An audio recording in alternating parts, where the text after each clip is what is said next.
Tātad šovakar parunāsim par jubilejas struktūru un norisi, jubilejas tradīcijām, aktivitātēm un konkursiem, iespējām un piedāvājumiem. Mans mērķis ir, lai jebkuri svētki būtu kvalitatīvi, daudzveidīgi un inovatīvi.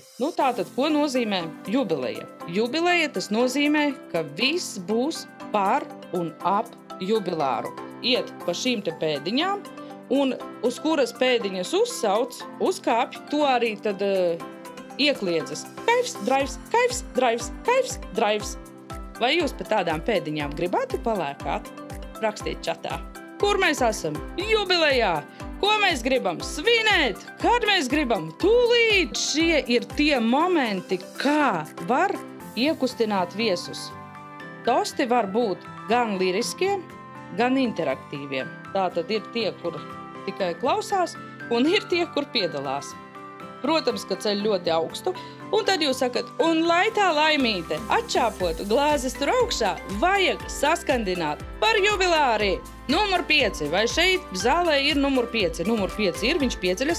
Numur 5 sapilda glāzēs sev, un numuram 2, vai mums ir numur 2, ir numur 2, un viņi iedzer uz tu brālību.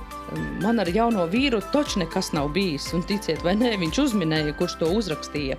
Un tātad šādā veidā lasot to, ko viesi ir sarakstījuši, un izmantojot miljonāra spēles elementus, šī aktivitāte pārvēršas par tādu šovu, jubilāri vienmēr ir sajūsmā, un ir pat bijis tā, ka nāk pēc tam klāt un saka, bet tā nešana gan bija forša, celšana man nepatīk, bet šis bija baigi labais moments. Tuvākajā gada laikā jums piepildīsies tās 3 vēlēšanās, kuras ir uzrakstītas uz tās lapiņas, kuru jūs tikko saņēmāt.